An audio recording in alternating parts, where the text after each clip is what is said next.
नमस्कार दोस्तों, जय माता दी। भाभी, ये क्या, आप बिना सर ढके रसोई में काम कर रही हैं?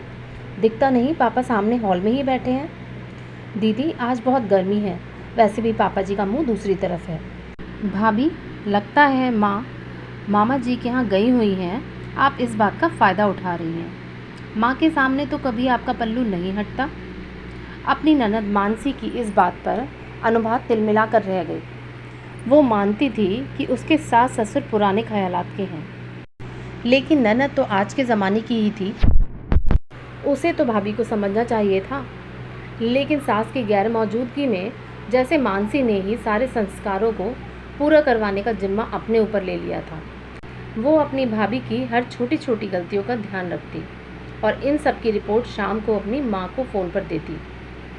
माँ, आज भाभी नाइटी पहनकर कमरे से बाहर आ गई। माँ, आज भाभी 1 घंटे तक अपनी माँ से फ़ोन पर बातें कर रही थी। माँ, आज मंगलवार था, फिर भी भाभी ने खाने में प्याज डाल दिया। हे भगवान, ये छोटी सी ननद तो बहुत खोटी है। ये भी भला कोई बताने वाली बात हुई? अनुभा के ससुर जी सुबह 7 बजे उठते थे। अगर उससे पहले अनुभा नाइटी में बाहर आकर नहा धो ले तो इसमें क्या बुराई है?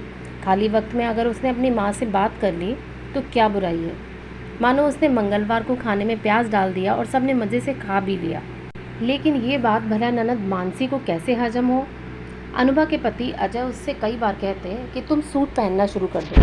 इस पर अनुभा कहती कि पहले मम्मी जी से इजाज़त दिला दो, तब पहनूंगी। लेकिन अपनी माँ के सामने ये बोलने की हिम्मत तो अजय में भी नहीं थी। उस वक्त मानसी सिर्फ 17 साल की ही थी। अपनी माँ को जिस तरह रहते उसने देखा था, उसी को वो एक आदर्श बहू का संस्कार मानती थी। वो यही चाहती थी कि उसकी भाभी अनुभा भी उन्हीं पद चिन्हों पर चले। अगर भाभी घर में अपनी मर्जी चलाने लगी तो उनकी पूछ कम हो जाएगी। एक बार जब अनुभा अपने मायके गई हुई थी तो वहाँ सहेलियों के साथ घूमते हुए उसने अपनी जीन्स वाली कुछ तस्वीरें फेसबुक पर शेयर कर दी, लेकिन उसे याद नहीं रहा कि उसकी ननद मानसी भी उसकी फ्रेंड लिस्ट में शामिल है। फिर क्या था, अनुभा के ससुराल वापस आते ही सास ससुर और ननद का मुँह सूजा हुआ पाया। उसे समझ नहीं आ रहा था कि उससे आखिर गलती क्या हुई है। कुछ देर बाद सास ने आकर अनुभा से कहा, बहू, थोड़ी तो शर्म किया करो, अब तुम कोई बच्ची नहीं, हमारे खानदान की बहू हो। इस तरह सबके सामने जीन्स पहनकर घूमना तुमको शोभा नहीं देता। वो तो मानसी ने हमें तुम्हारी फ़ोटो दिखा दी, नहीं तो हमें पता भी नहीं चलता कि तुम क्या क्या पहनती हो। सासू माँ की बात सुनकर अनुभा को सारा माजरा समझ में आ गया। उसका मन कर रहा था कि वो बस रो पड़े। क्या उसे इतना भी हक नहीं कि अपने मायके में वो अपनी मर्जी से रह सके? साथ ही उसे मानसी पर भी बहुत गुस्सा आ रहा था कि उसकी सोच तो पुराने ज़माने से भी ज़्यादा पुरानी है। इसी तरह समय के साथ मानसी की शादी का भी समय नज़दीक आ गया। एक बहुत ही बड़े घराने में उसकी शादी हो गई। मानसी पर कोई रोक टोक नहीं थी। मानसी भी बहुत खुश थी।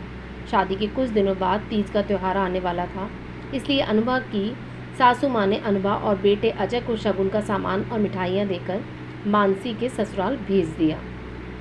जब अनुभा और अजय मानसी के ससुराल पहुँचे तो अनुभा मानसी को देखकर हतप्रभ रह गई।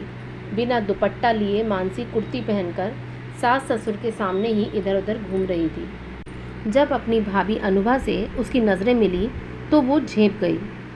उसे अनुभा के प्रति अपना व्यवहार याद आ गया। अनुभा की नज़रें रह रहकर उससे सवाल पूछ रही थी कि ननद रानी, अब वो संस्कार कहाँ चले गए। खाने पीने के बाद जब अनुभा मानसी के साथ उसके कमरे में गई तो मानसी ने खुद ही अपनी सफाई देते हुए कहा कि भाभी, यहाँ सभी मॉडर्न विचार के हैं और इन्हें मेरा साड़ी वाड़ी पहनना अच्छा नहीं लगता। अनुभा ने भी चुटकी लेते हुए कहा, लेकिन मानसी, सास ससुर का नाता तो सभी के लिए समान होता है ना, आखिर हैं तो वो बड़े ही ना, फिर हमारे घर के संस्कार तो इसकी इजाज़त नहीं देते। मानसी को कुछ कहते नहीं बन रहा था। अनुभा ने मानसी का हाथ पकड़ते हुए कहा, मानसी, मैं खुश हूँ कि आपको मेरी तरह अपना मन मारकर नहीं रहना पड़ता। बस मैं तो इतना कहना चाहती हूँ कि एक भाभी अपने ननद और देवरों में अपने भाई बहन को ढूंढती है। उसे तो बस उनका साथ और अपनापन चाहिए होता है। मैं जानती हूँ मेरा वो समय निकल गया है और वापस नहीं आने वाला। भगवान करे आप हमेशा खुश रहें और अपने परिवार को अपना समझें, बस मेरी यही कामना है। अपनी भाभी की बातें सुनकर मानसी की आंखें छलछला गईं। उसे एहसास हो रहा था कि उसने अनुभा के साथ कितना दुर्व्यवहार किया था। वो अनुभा के गले लिपट गई और बोली, भाभी मुझे माफ़ कर दो। अनुभा ने प्यार से उसके सर पर हाथ फेरा और उनके बीच की सारी दूरियां समाप्त हो गई थीं। मानसी का भाई अजय दरवाजे पर खड़ा हुआ ये देखकर मुस्कुरा उठा। उसे अपनी पत्नी के बड़प्पन पर आज गर्व हो रहा था। तो दोस्तों, आपको आज की कहानी कैसी लगी? अगर आपको ये कहानी पसंद आई हो तो वीडियो को लाइक एंड शेयर करें, मेरे चैनल को सब्सक्राइब करें, मुझे सपोर्ट करें। मिलते हैं फिर एक नई कहानी के साथ, तब तक के लिए जय माता दी।